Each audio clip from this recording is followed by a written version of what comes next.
Dua kitab besar yang jadi pegangan fi ilmil hadis di hadis yaitu Bukhari Muslim. Saya alhamdulillah tadi pagi ngaji Bukhari, sekarang saya mau ngaji Sahih Muslim tentang Mi'raj. Dari sekian cerita Mi'raj yang mungkin jarang disebutkan adalah riwayat di Sahih Muslim. Di kitab saya halaman 83 saya baca. Di antaranya dijelaskan falamma alawna sama ad-dunya. Jadi di peristiwa Mi'raj yang jarang diceritakan orang itu, Rasulullah itu ketemu Nabi Adam. Dan Nabi Adam itu disebutkan di sini faidan an yaminihi aswidatun wa an yasarihi aswidatun. Dari sisi kanan itu ada kelompok besar, dari sisi kiri juga kelompok besar. Saya baca teks aslinya ya, tabarruk ya, supaya dapat berkah dari bahasa Rasulullah SAW. Ini cerita Nabi ketika ketemu Nabi Adam. Fa idza nazara qibala yaminih dhakhika wa idza nazara qibala shimalih baka. Nabi Adam ketika melihat ke kanan tuh senyum-senyum, senang sekali. Tapi kalau melihat ke kiri itu nangis. Lalu Rasulullah SAW tanya ke malaikat Jibril, itu siapa? Itu Adam. Dan yang kelompok di kanan itu ahli surga. Maka beliau kalau melihat senang sekali, dan kalau yang di kiri itu ahli neraka, kalau beliau melihat itu susah sekali. Artinya apa? Betapa susahnya jadi Nabi Adam itu. Jadi kalau misalnya ada koruptor ketangkep gitu ya, yang nangkep ya cucunya, yang ditangkep juga cucunya. Kalau kita punya anak 10 itu, terus yang satu misalnya nyuri milik temannya, milik saudaranya itu, sing naboi ya anaknya, yang ditabui juga anaknya. Kayak apa tersiksanya seorang Nabi Adam? Karena nggak punya pilihan, pasti dari sekian kasus dolim dan mazlum, yang mendolimi maupun yang didolimi itu pasti anak cucunya. Jadi betapa susahnya seorang Nabi Adam. Jadi termasuk kearifan kita sebagai manusia itu belajar dari takdir yang kita hadapi, yaitu keterbatasan kita sebagai manusia. Kita harus bisa ngelola kegagalan, terima qadha qadar. Makanya kata Mbah Mun, abahnya Gus Hasin itu sering cerita ke saya, iman itu paling dhuwur itu iman qadha qadar, khairihi wa syarrihi minallah. Kita harus punya kesiapan iman khairihi wa syarrihi minallah. Bahwa segala kebaikan, segala syar itu sudah digariskan oleh Allah Ta'ala. Kita bisa apa sebagai manusia? Jadi pertama Nabi Muhammad ketemu di as-sama'id dunya, langit paling dekat, itu ketemu Nabi Adam dengan kondisi seperti tadi. Kalau melihat ke kanan itu senyum, karena itu anak-anak beliau, turunan beliau yang ahli surga. Kalau melihat ke kiri itu nangis, karena itu cucu beliau yang ditakdir tidak jadi orang baik. Artinya kalau ada peristiwa sosial apa saja, yang satu zalim, yang satu mazlum, atau yang satu benar, yang satu salah, atau sama-sama benar tapi salah faham, itu semua adalah cucu Nabi Adam alaihis salam. Dan itu membuat beliau kadang-kadang dohika, kadang-kadang senyum, kadang-kadang baka, kadang-kadang nangis. Jadi itu yang menjadikan tambahnya arifnya Rasulullah SAW. Saya teruskan. Qultu ya Jibril man hadha? Qal hadha Adam wa hadhil aswida an yamini wa an shimalih nasamu bani. Fa ahlul yamin ahlul jannah wal aswida allati an shimali ahlun nar. Fa idza nazara qibala yamini dhahika wa idza nazara qibala shimalihi baka. Itu seperti misalnya kita punya anak 5, yang satu sukses jadi profesor doktor atau jadi orang alim, yang satu sekolah saja agak naik, misalnya sudah agak naik, ngentekno dunya itu nghabiskan harta itu kan.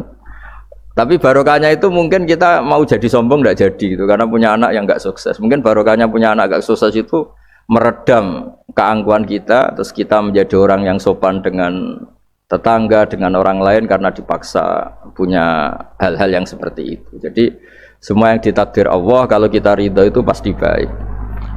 Karena ya kata yang ngarang kitab hikam itu, orang tawadhu itu kalau dinasihati pakai teks saja tidak cukup. Kalau punya utang tuh tawaduk sendiri gitu. Guyonannya orang-orang kiai gitu. Ada orang sombong, supaya ada sombong kalau dia ketemu orang yang ngutangin tuh pasti sopan sendiri.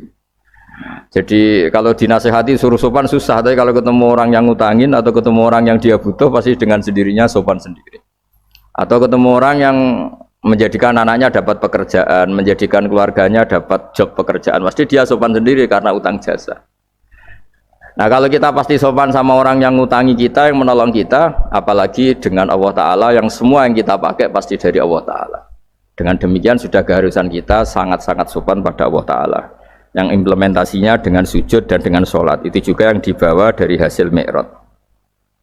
Ini saya baca tagnya ya. Saya tadi jam 9 baca Bukhari di Kudus sama beberapa habaib, alhamdulillah. Sekarang saya teruskan dengan Sahih Muslim. Termasuk kitab 6 yang paling dipakai ahli sunnah itu Al-Kutubus Sittah, yang paling pokok itu adalah Bukhari Muslim. Terus kemudian naik-naik terus ketemu Marartu bi Musa alaihi salam. Ini nabinya Bani Israel. Saya kemudian ketemu dengan Nabi Musa alaihi salam. Nabi Musa itu nabinya Bani Israel. Jadi orang Bani Israel itu bawaannya itu protes. Protes itu komplain. Ketika makomnya beliau dilewati Rasulullah SAW, kelas beliau sebagai nabi, beliau nangis. Ketika nangis ditanya, "Ma yubkika, kenapa engkau nangis ya Musa?" Terus ini saya baca supaya seperti tagnya. Kata Nabi Musa, "Rabbi hadza ghulamun ba'astahu ba'di, yadkhulu min ummatihi al-jannata aktsaru mimma yadkhulu min ummati." Ini lelaki atau nabi junior, nabi yang datangnya setelah saya, mestinya senior saya. Tapi nabi ini sukses, umatnya lebih banyak masuk surga ketimbang saya. Ini yang bikin saya nangis. Jadi pikirannya Nabi Musa kalau beliau senior, beliau lebih dulu ya umatnya lebih banyak masuk surga. Ternyata enggak, masih banyak umatnya Rasulullah SAW. Dan ini gaya beliau yang suka protes itu berkah karena protesnya orang soleh. Saya ulang lagi, apa-apa kalau dilakukan orang soleh itu pasti barokah. Ketika Rasulullah dapat perintah 50 sholat, itu Nabi Ibrahim pertama yang dilewati karena di langit paling atas dibanding nabi-nabi yang lain. Itu Nabi Ibrahim diam karena beliau tidak punya tradisi protes. Semua nabi diam karena Allah memerintahkan pasti sudah bagus lah, sudah diukur kekuatan hambanya. Tapi ketika Nabi Musa, beliau orang pertama komplain. Dapat apa kamu ya Muhammad? Dapat 100 sholat, dapat 50 sholat. Apa komentar Nabi Musa? Umat saya lebih gagah-gagah, lebih keren-keren. Pernah saya uji itu tidak ada yang mampu, apalagi umat kamu. Maka kamu mintalah keringanan. Fas'alhu takhfif, kamu harus minta keringanan. Masyhur itu riwayat itu. Kemudian Nabi minta keringanan sama Allah dipotong hanya 5. 5 masih 45, dipotong lagi 5 masih 40 sampai 9 kali pemotongan. Akhirnya jadi 5 sholat.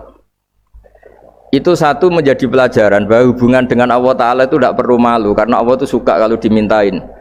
Mestinya kan dipotong 5 minta lagi sungkan, dipotong lagi 5 minta lagi sungkan. Tapi ternyata berkali-kali. Bahkan ketika sudah 5 itu Nabi Musa masih bilang, "Ya Muhammad minta lagi keringanan." Jadi kalau itu dikabulkan itu jadi tidak ada sholat itu. Kalau 5 masih minta. Nah, sampai Rasulullah itu tanya ke Jibril, "Ya Jibril, bagaimana dengan gaya komplainnya Nabi Musa?" Hiddah itu sering komplain. Jawabnya malaikat Jibril, "Ya roh hiddata." Allah tahu betul tentang komplainnya Musa dan Allah senang. Ya karena bawaan beliau begitu. Ini penting saya utarakan bahwa dalam Islam itu orang yang lemah lembut, yang samahah, Allahun halim kayak Nabi Ibrahim itu juga Allah suka. Yang suka komplain tapi demi hak bukan demi konflik, saya ulang lagi, demi hak bukan demi konflik juga Allah suka. Itu kita menjadi dapat sholat yang hanya 5 itu barokahnya komplainnya Nabi Musa. Karena kita yang lemah ini diukur dengan umat beliau yang kuat, ternyata umat beliau tidak kuat. Barokahnya tidak kuat itu dipakai tolak ukur, apalagi umatmu ya Muhammad. Kemudian itu yang menjadikan Nabi sebagai orang yang sangat tawaduk karena yang merintahkan itu senior. Meskipun kita tahu Nabi Muhammad itu Sayyidul Awwalin wal Akhirin, tapi secara lahir, secara jusmani beliau lahir paling belakang, dan secara lahir juga beliau Nabi paling terakhir. Jadi secara hukum adab beliau harus sopan. Tentu sopan itu jadi panutan kita. Meskipun kita tahu hakikat beliau adalah Sayyidul Awwalin wal Akhirin secara hakikat. Nanti kita bicara lebih jauh tentang jusmani dan ruhani. Nah akhirnya keturutan sampai 5 sholat yang kita lakukan sekarang itu barokahnya komplainnya Nabi Musa. Banyak di cerita-cerita kitab hadis Ketika Nabi Musa ngaji sama Nabi Khidir, itu komplainnya Nabi Musa menjadi fikih yang luar biasa, kata kitab Ibnu Hajar Al-Asqalani Fathul Bari.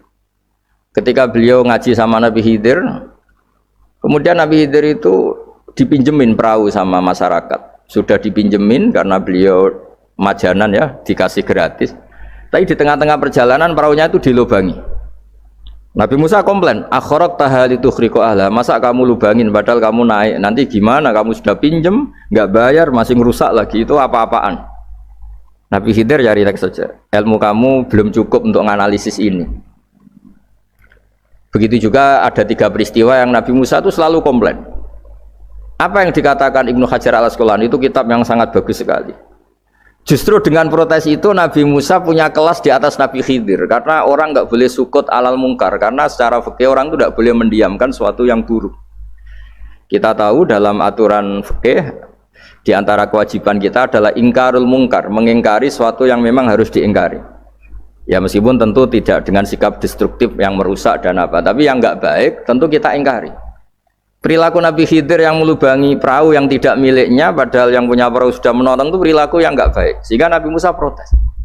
Justru protesnya Nabi Musa ini menjadikan beliau selalu di kelas fikih terbaik, yaitu ingkarul mungkar, mengingkari barang yang harus diingkari.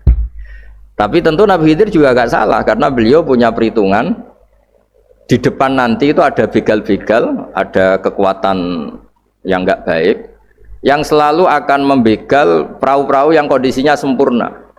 Nabi Khidir punya perhitungan, kalau ibarat mobil ini spionnya kok enggak dipecah, enggak diambil, itu termasuk mobil bagus, pasti digarong. Tapi gara-gara spionnya dipecah dulu sama Nabi Khidir, terus depannya dilumuri apa supaya enggak menarik, ini selamat. Jadi perhitungannya Nabi Khidir, wa kana wara'uhum maliku ya'khudhu kulla safinatin ghusba. Di beberapa tafsir diartikan safinah ay sholihah, karena di depannya nanti akan ketemu orang-orang yang dolim yang selalu ngambil perahu-perahu yang bagus.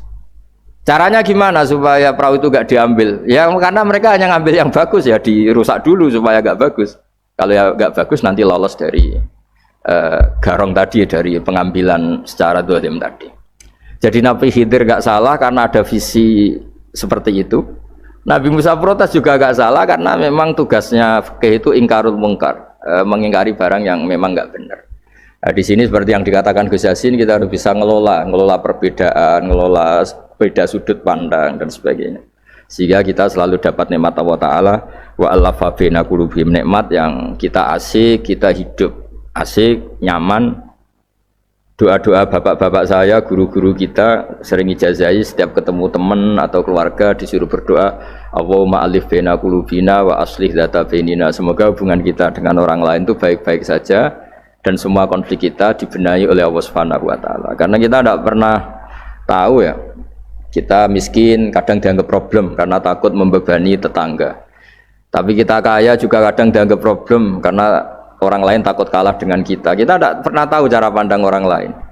Jadi kadang-kadang kita menang gitu, sama yang seneng dikira kita pemikir serius gitu. Tapi sama yang nggak seneng dikira kita merengut. Kita guyon, kata yang seneng itu luar biasa, kita dianggap orang yang ceria. Bagi yang nggak seneng dianggap arogan. Jadi kita tidak pernah bisa ngelola pikiran orang lain.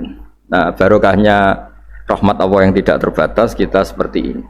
Dan itu digambarkan oleh Allah Ta'ala ketika ketemu antar Nabi itu. Cara pandang ya beda-beda. Nabi Ibrahim itu kalau melihat orang yang enggak benar, itu ya ngendikane faman tabi'ani fa innahu minni wa man asani fa innaka ghafurur rahim. Ya Allah, yang ikut saya ya karuan kelompok saya, yang tidak ikut saya semoga engkau banyak mengampuni mereka. Nabi Nuh beda sekali cara pandang. Nabi Isa ubudiyah murni. Ketika melihat orang yang enggak benar, beliau tidak ngambil sikap. Beliau ngendikan intu adzibhum fa innahum ibadu. Kalau engkau siksa nggih monggo Gusti, wong itu hamba-hamba jenengan, itu terserah jenengan. Wa in taghfir lahum, kalau engkau ampuni nggih monggo, jenengan yang punya pertimbangan lebih bijak. Dan itu yang dalam banyak hadis ketika Rasulullah SAW melihat umatnya di akhir zaman yang macam-macam, Nabi ngambil sikap kayak sikapnya Nabi Isa. Sebagian riwayat Nabi mengatakan fa'aqulu kama qalal abdus sholeh. Saya akan ngambil sikap kayak sikapnya al-abdus sholeh. Di hadis itu diredaksikan, yaitu dengan redaksi intu adzibhum fa innahum ibaduk wa in taghfir lahum fa innaka antal azizul hakim. Ya, saya teruskan. Kemudian Akhirnya Rasulullah Shallallahu Alaihi Wasallam sampai ke Sidratil Muntaha. Wa ra'aitu Ibrahim alaihi salam wa ana asbahu waladih bih. Ketika ketemu Nabi Ibrahim, hubungan Rasulullah itu sangat emosional. Beliau yang pertama diceritakan, saya ketika ketemu Nabi Ibrahim itu senang sekali karena ternyata saya ini cucu beliau, turunan beliau yang paling mirip beliau. Jadi ini unik, dari sekian peristiwa besar, peristiwa langit, kemudian Nabi ada hubungan emosional yang luar biasa ketika ketemu Nabi Ibrahim. Pertama yang dikatakan Nabi, wa ana asbahu waladihi, saya adalah cucu yang paling mirip beliau. Dan ini kita tahu akhirnya di semua syariat kita istilah resminya itu anit tabi millata Ibrahim hanifa. Di istilah resmi agama kita millata abikum Ibrahim, agama leluhur kamu Ibrahim. Kita ketika baca sholawat Allahumma sholli ala sayyidina Muhammad, terusannya juga kama shollaita ala sayyidina Ibrahim wa ala ali Ibrahim, dan seterusnya dan seterusnya. Kemudian yang terakhir saya cerita secara akidah Ahlussunnah wal Jamaah yang dianut oleh Imam Asy'ari dan Maturidi. Meskipun secara lahir itu Nabi mengalami pertemuan dengan Allah di Sidratil Muntaha, tapi tetap saja kita cara pandang bahwa Allah Ta'ala itu mukhalafatul hawadis. Allah tidak bisa kamu andekan di satu tempat terus mengalami hal-hal yang kita alami sebagai makhluk. Sebab itu sirinya kenapa di surat Isra dimulai dari subhanalladzi, Allah tetap maha suci. Maha suci itu artinya terbebas dari yang kita alami. Allah selalu mukhalafatul hawadis. Allah la yahtaju ila makarin, Allah tidak butuh tempat, Allah tidak butuh waktu, Allah tidak butuh semua. Karena Allah itu qayyum, Allah itu qiyamuhu binafsihi, berdiri sendiri. Allah tidak butuh aras, Allah tidak butuh kursi. Tapi eksistensi kursi yang butuh Allah. Allah tidak butuh aras, tidak butuh kursi, tidak butuh langit, semuanya itu berdiri karena Allah, bukan sebaliknya Allah berdiri di atas semuanya. Sehingga kita mulai kecil diajari Allah itu siapa? Al-Qayyum, kalau bahasa kita qiyamuhu binafsi, selalu berdiri sendiri, dan Allah itu Al-Ghaniyul Mutlaq, nggak butuh yang lain. Di sini pentingnya selalu Nabi ngendikan subhanallah, subhanallah, wiridanya tetap Allah itu maha suci, Allah maha besar, Allah maha agung, dan keagungannya diantara ditandai dia punya sifat yang tidak sifat kita, dia punya keabadian yang tidak bisa kita miliki, dia punya semuanya yang tidak kita miliki. Itu sebab itu dimulai subhanalladzi asra bi abdi lailam minal masjidil haram. Jadi kata subhana ini maha suci itu maha suci dari tempat, dari waktu, dari apa saja. Meskipun Allah punya adat, punya sunnah memperlakukan hambanya itu dengan logika atau bayangan yang dibayangkan seorang hambanya. Sehingga seakan-akan kita ini ya ketemu, seakan-akan kita bisa ini melihat. Sehingga di surga disebut kita ini melihat Allah. Tapi semua ahli sunnah mengatakan, tapi kamu melihat Allah itu tetap saja bila kaifin walan khisorin, tidak bisa terus menciri. Ciri itu bisa membatasi sifatnya Allah itu begini-begini, tidak bisa. Tetap Allah itu la tudrikul absar wa huwa yudrikul absar. Tapi kita bisa disebut melihat dengan kemakhlukan kita yang profan. Di surga disebut melihat, tapi bukan melihat yang kayak kita melihat antar makhluk yang terus bisa apa itu cerita detail, cerita spesifik, cerita apa, tidak bisa. Tetap la tudrikul absar. Ini hebatnya ulama-ulama kita, selalu cerita Mi'raj, cerita nazar ila wa fil jannah, melihat Allah di surga, tapi bersamaan dengan itu selalu cerita Allah itu mukhalafatul hawadis, Allah itu laisa kamitslihi syai'un. Jadi terima kasih Gajang utamanya pada Gus Yasin dan yang membantu semuanya. Barokahnya kita ketemu bisa ngaji, supaya barokah saya baca teks aslinya di hadisil Isra, karena tadi saya jam 9 sudah baca Bukhari, ini supaya dapat berkah saya ini baca Sahih Muslim. Sekian dan semoga barokah. Assalamualaikum warahmatullahi wabarakatuh.